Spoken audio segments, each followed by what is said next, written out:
اس کے بعد جنازہ لے کر جانا.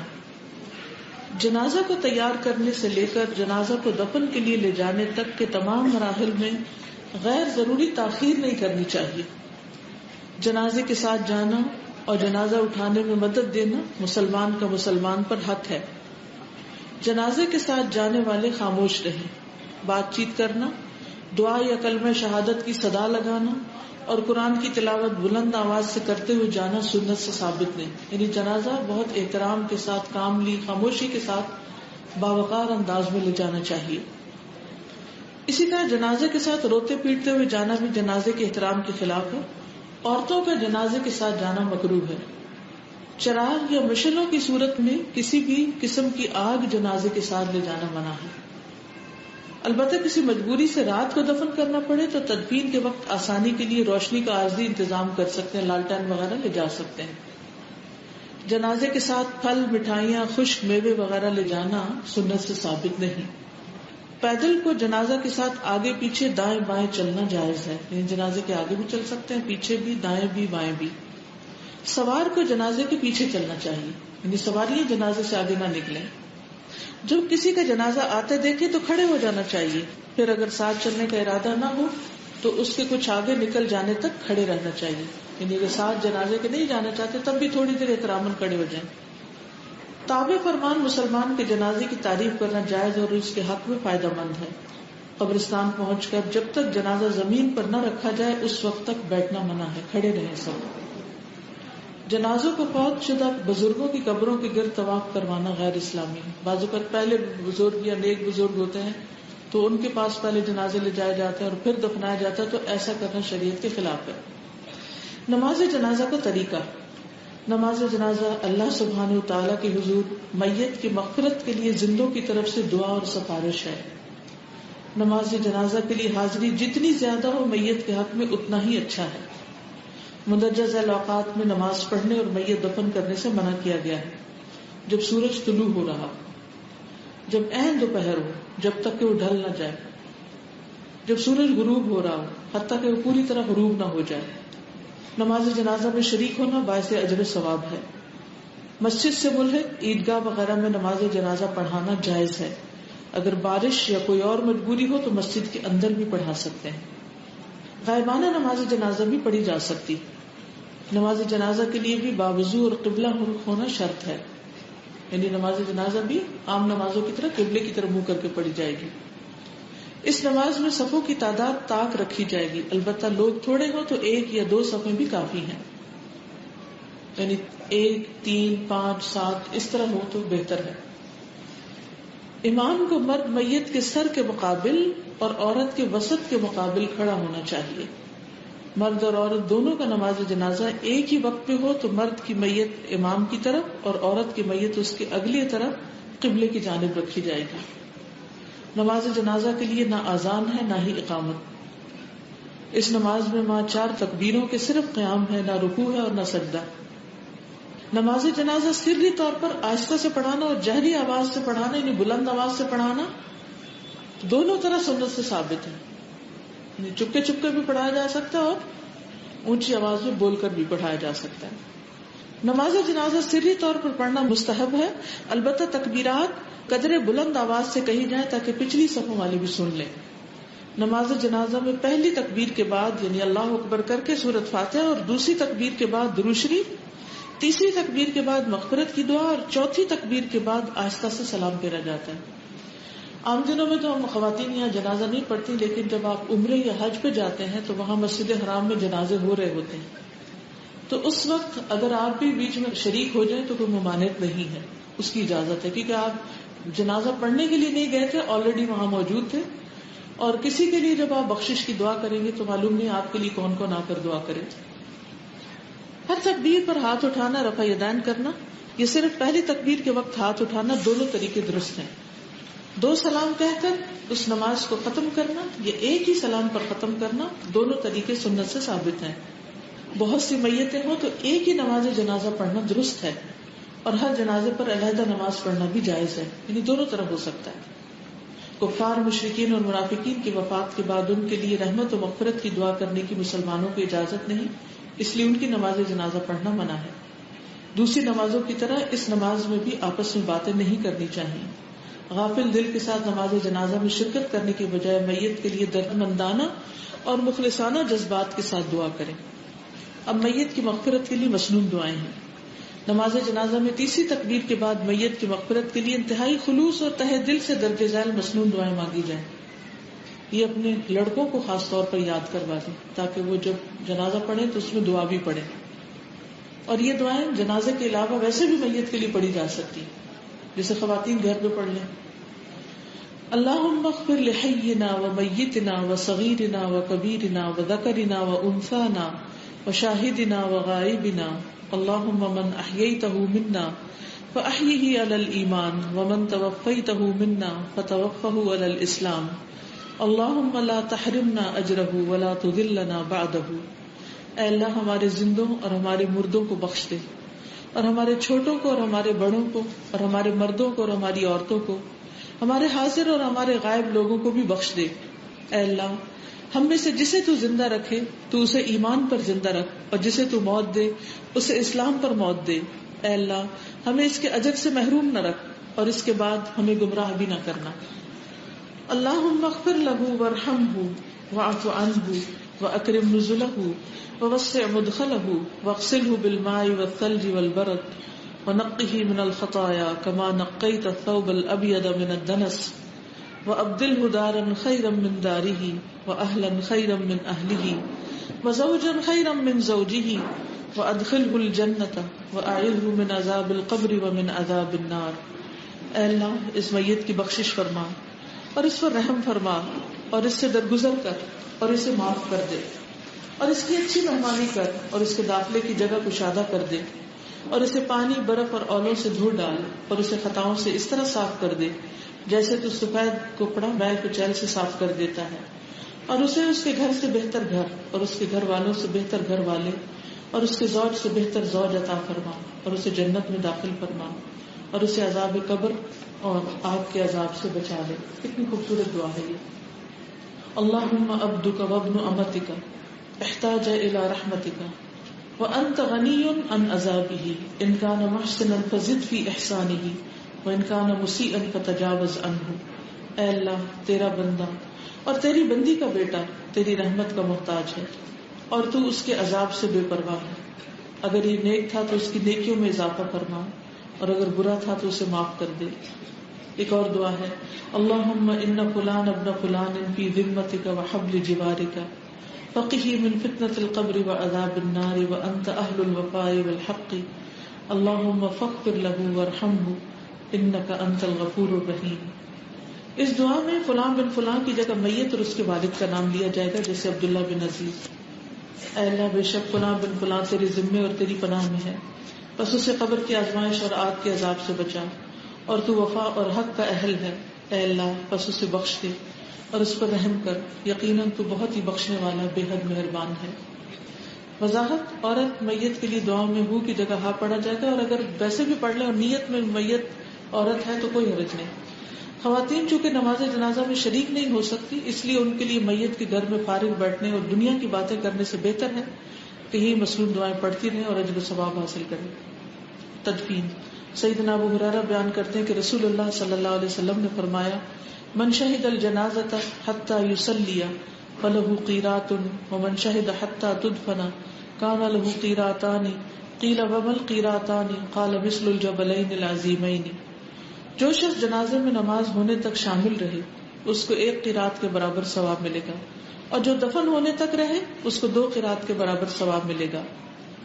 پوچھا گیا کہ 2 قیرات کتنے ہوں گے؟ فرمایا کہ 2 عظیم پہاڑوں کے برابر. اتنا بڑا اجر ہے جنازہ پڑھنے کا. ابن عمر نماز جنازہ پڑھا کر واپس آ جاتے تھے. جب ان کو ابو ہریرہ کی حدیث پہنچی تو فرمایا: ہم نے بہت سے قیرات ضائع کر دیے. مسلمان میت کے لیے لحد یعنی بغلی قبر بنانا افضل ہے. قبر گہری اور صاف ستھری ہونی چاہیے. دن کے اوقات میں دفنانا مستحب اور مجبوری میں رات کے وقت دفن کرنا جائز ہے. میت کو قبر میں اتارنے والے حضرات مضبوط اور پرہیزگار ہونے چاہیے. میت ہلکی ہو تو 2 آدمی کافی ہیں، ورنہ حسب ضرورت 3 یا 4 آدمی بھی اتار سکتے ہیں. عورت کی تدفین کے وقت پردے کا انتظام کرنا ضروری ہے. جنازے کے ساتھ جانے والے اہل خانہ سے ایک بڑی چادر لے کر روانہ ہوں جو تدفین کے وقت تانی جائیں۔ میت کے قریبی محرم رشتہ دار قبر میں اتارنے کے زیادہ حقدار ہیں۔ خاوند اپنی بیوی کی میت کو قبر میں اتار سکتا ہے۔ میت کو پائنتی کی طرف سے یعنی پاؤں کی طرف سے قبر میں اتارا جائے گا، پھر میت کو دائیں پہلو پر قبلہ رخ کر کے لٹایا جائے گا، جیسے سوتے وقت ہم دائیں طرف سوتے ہیں۔ آخر میں کفن پر باندھی گئی گرہ کھول کر یہ مسنون الفاظ کہے جائیں گے: بسم اللہ وعلی ملت رسول اللہ صلی اللہ علیہ وسلم، اللہ کے نام کے ساتھ اور رسول اللہ صلی اللہ علیہ وسلم کے طریقے پر ہم اس کو رکھ رہے ہیں۔ حالت احرام میں فوت ہونے والے مرد کے علاوہ کسی میت کا چہرہ اور سر نہیں کھولا جائے گا۔ میت کو قبر میں اتارنے کے بعد لحد کو کچی اینٹوں کی دیوار سے بند کر سکتے ہیں، باقی جگہ بھرنے کے لیے وہی مٹی استعمال ہوگی جس میں نکالی گئی ہے۔ قبر پر موجود حاضرین کا دونوں ہاتھوں میں اکٹھے مٹی بھر بھر کر سر کی جانب سے 3 مرتبہ ڈالنا مسنون ہے۔ مٹی ڈالنے کے بعد تھوڑا پانی بھی چھڑک دینا چاہیے۔ سر کی طرف علامت کے طور پر پتھر رکھا جا سکتا ہے، مگر اس پر کتبہ لگانا، اس پر نام، تاریخ، پیدائش اور وفات، شجرہ یا کوئی شاعری نما تحریر لکھوانا جائز نہیں۔ یہ پتھر فقط اتنا ہی بڑا ہونا چاہیے جسے ایک آدمی کوشش کر کے اٹھا سکے۔ تدفین کے بعد کچھ دیر تک وہیں ٹھہرنا اور میت کے لیے استغفار کرنا اور منکر نکیر کے سوالات پر ثابت قدم رہنے کی دعا کرنا سنت سے ثابت ہے۔ قبر کی شکل کوہان نما ہونی چاہیے، اونچائی نہ زیادہ بلند اور نہ زمین کے برابر ہو، زمین سے تقریباً 1 بالش کے برابر بلند ہو۔ قبر پکی بنانا، اس پر چبوترا، مزار، مسجد یا کسی بھی اور قسم کی تعمیر کرنا منع ہے، یعنی کوئی گنبد وغیرہ نہیں بنانی چاہیے قبروں پر۔ برکت والے مقامات پر فوت ہونے اور وہیں دفن کیے جانے کی آرزو رکھنا جائز ہے، مگر اس کے لیے میت کو خاص طور پر سفر کرانا درست نہیں۔ آبائی علاقے سے دور وفات پانے والوں کو وہی دفن کرنا بہتر ہے جہاں وفات ہوئی، کیونکہ وہ اس کے لیے اتنا ہی جنت کا حصہ بن جاتی ہے وہ جگہ۔ مسلمان کو کافر اور کافر کو مسلمان کے ساتھ دفن نہ کیا جائے، دونوں کے قبرستان بھی الگ ہونے چاہیے۔ ضیافت کا اہتمام، میت کے اپنے اہل و عیال مقامی ہوں یا دوسرے شہروں سے آئیں، ان کے لیے کھانے کا انتظام دوسرے قرابت داروں، پڑوسیوں یا دوستوں کو مل کر کرنا چاہیے۔ 3 دن تک ایسا کرنا مسنون ہے۔ میت والے گھر میں لوگوں کے دل نرم ہوتے ہیں اور خشیت الہی کی طرف نسبتاً زیادہ مائل ہوتے ہیں، ایسے موقع پر انہیں اللہ، قرآن اور سنت رسول صلی اللہ علیہ وسلم سے جوڑنا نہایت مفید ہو سکتا ہے۔ نیز ایسے ماحول میں لوگ دین کی باتیں سننا بھی چاہتے ہیں، لہذا انہیں نہایت سلیقے اور حکمت بھرے انداز سے اللہ رب العزت کے پیغامات یعنی قرآن سیکھنے کی دعوت دیں، بلکہ ہو سکے تو کچھ چھپا ہوا علمی مواد بھی فی سبیل اللہ تقسیم کر دینا چاہیے تاکہ لوگ مزید تعلیم حاصل کر سکیں۔ لیکن خاص طور پر درس کا اہتمام کرنا یا میت کے لیے درس کروانا یہ پھر بدعت میں شمار ہو جاتا ہے۔ جو لوگ آلریڈی بیٹھے ہوئے ہیں، فارغ ہیں، ان کو کوئی اچھی بات سنا دینے میں حرج نہیں۔ زیارت قبور، آخرت اور اپنی موت کی یاد تازہ رکھنے کے علاوہ مدفون مسلمانوں کے لیے دعا اور استغفار کرنے کے ارادے سے زیارت قبور کو جانا جائز ہے۔ دنیا کی رغبت کم اور آخرت کی فکر زیادہ کرنے کی غرض سے عورتیں بھی کبھی کبھار قبرستان جا سکتی ہیں، بشرطے وہاں صبر اور ہمت کا مظاہرہ کریں اور آہ و بکا سے بچیں، لیکن کثرت سے عورتوں کا قبرستان جانا منع ہے۔ اور اس میں آپ یہ بھی کر سکتے ہیں کہ قبرستان کی دیوار کے پاس کھڑے ہو کر قبروں کو دیکھ کر عبرت حاصل کریں، اپنی موت کو یاد کریں، ان کے لیے اور اپنے لیے دعا کریں اور آ جائیں۔ زیارت قبور کے موقع پر مسنون طریقہ یہ ہے کہ پہلے اہل قبور کو سلام کیا جائے، اس کے بعد قبلہ رخ ہو کر ان کے لیے اور اپنے لیے مسنون دعا استغفار کی جائے۔ السلام علیکم اہل الدیار من المؤمنین والمسلمین وإنا ان شاء اللہ للاحقون، اسأل اللہ لنا ولکم العافیہ۔ السلام علیکم اس گھر کے مسلمان اور مومن رہنے والوں، ہم بھی انشاءاللہ آنے والے ہیں، میں اللہ تعالیٰ سے اپنے اور تمہارے لیے عافیت کا سوال کرتا ہوں۔ پھر اسی طرح ایک حدیث ہے، جس نے کسی میت کو غسل دیا پھر اس کی پردہ پوشی کی، اس کو 40 مرتبہ معاف کیا جائے گا۔ جس نے کسی میت کو کفن پہنایا، اللہ اس کو جنت کا ریشم اور استبرق پہنائے گا۔ جس نے کسی میت کے لیے قبر کھودی اور اس میں اس کو دفن کیا، اس کو اس شخص کی طرح اجر دیا جائے گا جو اس سے قیامت تک کے لیے مکان میں بسا دیتا ہے۔ اب میت کے جانے کے بعد اس کے ثواب کے لیے کچھ کرنا، یہ بھی ہمیں پتہ ہونا چاہیے، کیونکہ پھر بعد میں طرح طرح کی رسمیں ہونے لگتی ہیں، ان کی بجائے مسنون طریقے کیا ہیں ان کا ذکر ہے اب یہاں۔ ایصال ثواب، ایصال ثواب کا مطلب ہوتا ہے میت کو ثواب پہنچانا۔ ہر مسلمان کی یہ خواہش ہونی چاہیے کہ دنیا سے جانے کے بعد بھی اس کی نیکیوں میں اضافے کا سلسلہ کسی نہ کسی طرح جاری رہے، تاکہ وہ آخرت میں بلند درجات تک پہنچ سکے. انسان کے فوت ہونے کے بعد اس کے ذاتی اعمال کا سلسلہ منقطع ہو جاتا ہے، لیکن کچھ اعمال پھر بھی اسے فائدہ دیتے ہیں. ان میں سے ایک تو وہ نیک اعمال ہیں جو انسان اپنی زندگی میں خود کر جاتا ہے، تو وہ بعد میں اس کے لیے فائدہ مند ہے اور ان پر اجر و ثواب کا سلسلہ بعد میں بھی جاری رہتا ہے. دوسرے وہ نیک اعمال ہیں جو لواحقین میت کے ایصال ثواب کی نیت سے کرتے ہیں، میت کو ثواب پہنچانے کے لیے کرتے ہیں. رسول اللہ صلی اللہ علیہ وسلم نے فرمایا، جب انسان فوت ہو جاتا ہے تو 3 اعمال کے سوا اس کے تمام اعمال کا سلسلہ منقطع ہو جاتا ہے. صدقہ جاریہ، یا وہ علم جس سے فائدہ اٹھایا جاتا رہے، یا نیک اولاد جو اس کے لیے دعا کرتی رہے. یہ 3 چیزیں فائدہ دیتی ہیں مرنے کے بعد بھی. صدقہ جاریہ یعنی زندگی میں ایسی جگہ مال لگائیں کہ بعد میں بھی وہاں اچھے کام ہوتے رہیں، یا کسی کو کچھ سکھائیں، یا کوئی کتاب لکھیں پڑھائیں، یا کوئی دینی لٹریچر اس تک پہنچائیں، تو انشاءاللہ جب تک وہ پڑھے گا عمل کرے گا آپ کو اجر ملے گا. اور پھر نیک اولاد، بچوں کی اچھی تعلیم و تربیت کرے تاکہ مرنے کے بعد وہ آپ کو دعائیں دیں. سیدنا ابو ہریرہ سے روایت ہے کہ رسول اللہ صلی اللہ علیہ وسلم نے فرمایا، مومن کو وفات کے بعد جو نیک عمل پہنچتے ہیں ان میں یہ بھی ہیں وہ علم جس کی اس نے تعلیم دی اور اسے پھیلایا، نیک اولاد جو پیچھے چھوڑی، قرآن مجید کا نسخہ جو کسی کو وراثت میں دیا، مسجد جو اس نے تعمیر کی، مسافر خانہ جو اس نے قائم کیا، نہر جو اس نے جاری کی، یا صدقہ جو اس نے اپنی زندگی میں صحت کی حالت میں اپنے مال سے نکالا. ان سب کا ثواب اس کی موت کے بعد اسے ملتا رہتا ہے. نیک اعمال کا ثواب جاریہ وہ نیک اعمال جو اب لوگ اپنی زندگی میں کر جاتے ہیں، ان پر اجر کا سلسلہ دنیا سے جانے کے بعد بھی ملتا رہتا ہے. مدرجہ ذیل نیک اعمال ہیں جو مرنے کے بعد آپ کو فائدہ دیں گے. صدقہ جاریہ، فی سبیل اللہ مال خرچ کرنا. صدقہ جاریہ سے مراد خیر و بھلائی کے ان کاموں میں مال خرچ کرنا ہے جن سے لوگوں کو فائدہ پہنچے، جیسے مسجد، اسکول، مدرسہ، مسافر خانہ، ہسپتال کی تعمیر، کوئی مفید دوا بنانا، پانی پلانے کا انتظام، کنواں کھدوانا، سایہ دار یا پھلدار درخت لگوانا. کم از کم زندگی میں ایک درخت ضرور لگوائیں.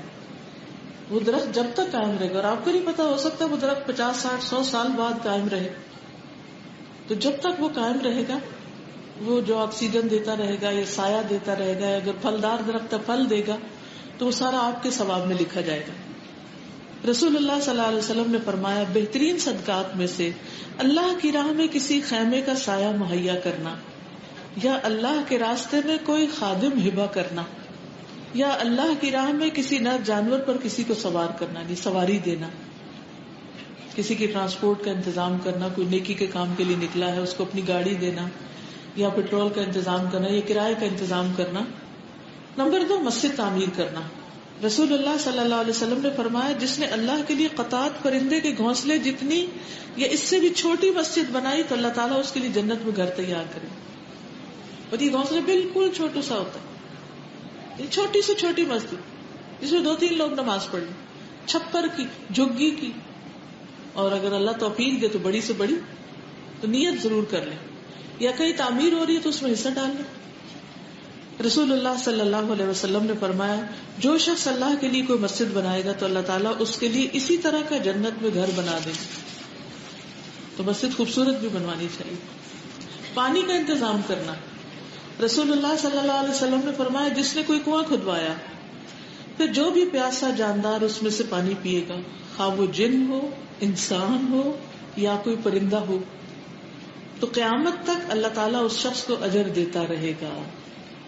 کنواں کھدوانے کے علاوہ دیگر طریقوں کے ذریعے پانی کا انتظام کرنا بھی باعث ثواب ہے. مثلا ہینڈ پمپ، الیکٹرک کولر وغیرہ لگوانا ہسپتالوں میں لگوا سکتے ہیں، اور یہ جو بس سٹاپ وغیرہ ہیں وہاں لگوا سکتے ہیں. کوئی بھی جگہ جہاں لوگوں کو پانی کی ضرورت ہے یا پانی کی بوتلیں فراہم کی جا سکتی. درخت لگانا.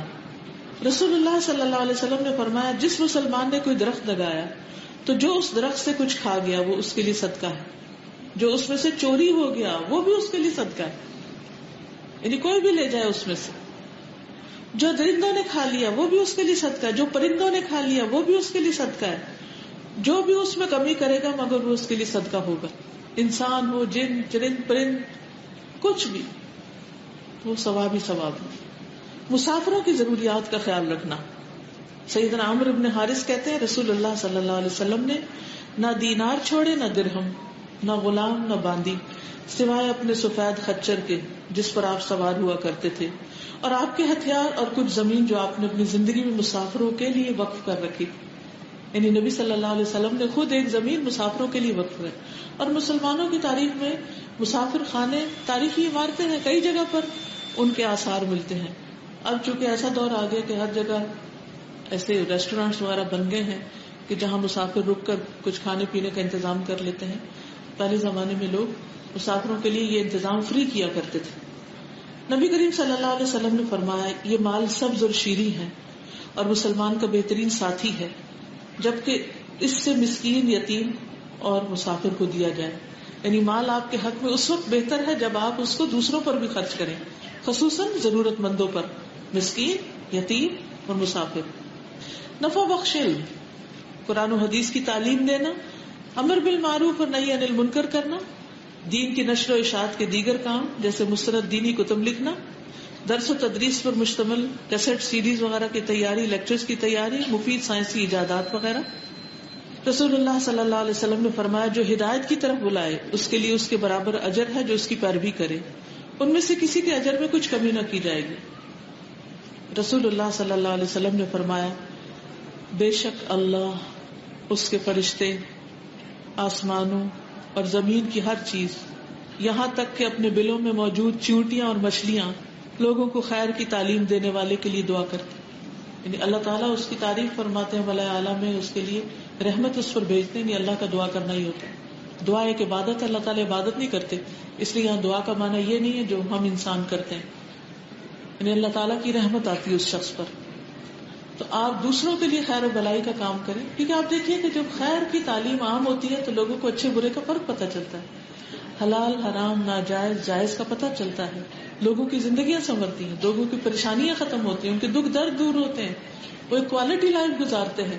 تو جب آپ اس میں ان کی مدد کرتے ہیں تو اللہ سبحانہ وتعالیٰ آپ پر اپنی رحمت بھیجتے ہیں. اور پھر آپ دیکھیے آسمانوں اور زمین کی ہر چیز، یہاں تک کہ بلوں میں چونٹیاں اور مچھلیاں پانی میں، وہ بھی دعائیں کرتی. آسمانوں میں کیا چیزیں ہیں؟ فرشتے اور ستارے سیارے، گیلیکسیز، کتنے ہیں ستارے؟ ان گنت. یعنی اس سے بڑا خیر و بھلائی کا اور کام کیا ہو سکتا ہے؟ تو اس کے لیے کوئی ضروری نہیں کہ بہت بڑی کوئی مجلس لگائی جائے پھر ہی آپ کسی کو خیر و بھلائی کی تعلیم دیں. کوئی بھی شخص ہو، کسی کے ساتھ بھی آپ یہ بھلائی کر سکتے ہیں. مال و دولت ہر ایک کے پاس نہیں ہوتا کہ وہ دوسرے پہ خرچ کر سکے، لیکن علم سیکھ کر دوسروں کو سکھانا ہر ایک اس میں حصہ ڈال سکتا ہے. اب مثلاً آج کی یہ کتابیں آپ کو دی گئی، یہ ایک ثواب جاریہ کا کام ہے، صدقہ جاریہ کا کام ہے. آپ کسی کی وفات کے موقع پر یہی کتابیں لے کر آگے اوروں کو جو آنے والے ان کو بانٹتے ہیں. ان میں سے کوئی ایک اٹھتا ہے وہ آگے اوروں کو بانٹتا ہے، ان میں سے کوئی ایک. تو سلسلہ کہاں سے شروع ہوا؟ اس ایک کتاب سے، اور اس سے پیچھے لکھنے والوں سے، چھاپنے والوں سے. تو سارے ثواب میں شریک ہو گئے. اس طرح خیر پھیلتی.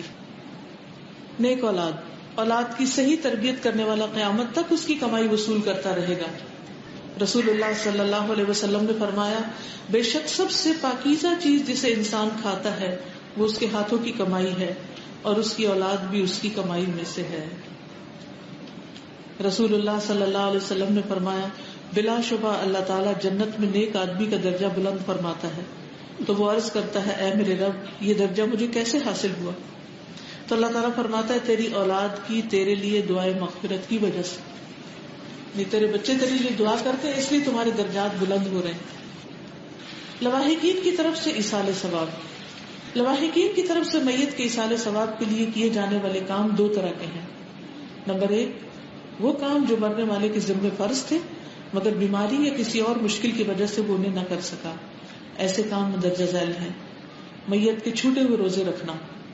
رسول اللہ صلی اللہ علیہ وسلم نے فرمایا جو شخص فوت ہو جائے اور اس کے ذمے کچھ روزے ہوں تو اس کا ولی اس کی طرف سے روزے رکھے، لیکن اگر وہ بھی رکھنے کے قابل نہ تو پھر کیا کیا جا سکتا؟ فدیہ دیا جا سکتا. سیدنا ابن عباس سے روایت ہے، ایک آدمی نبی صلی اللہ علیہ وسلم کے پاس آیا تو کہا، اے اللہ کے رسول، میری والدہ فوت ہو گئی اور ان کے ذمے 1 ماہ کے روزے تھے، کیا میں ان کی طرف سے روزے رکھ لوں؟ آپ نے فرمایا ہاں، بس اللہ کا قرض زیادہ حقدار ہے کہ اسے ادا کیا جائے. لیکن نمازوں کی قضا کا کوئی حکم ایسا نہیں ملتا. میت کی نظر پوری کرنا. سیدنا سعد بن عبادہ نے رسول اللہ صلی اللہ علیہ وسلم سے پوچھا، بے شک میری والدہ وفات پا گئی ہیں، ان کے ذمے نظر تھی جو وہ پوری نہیں کر سکی.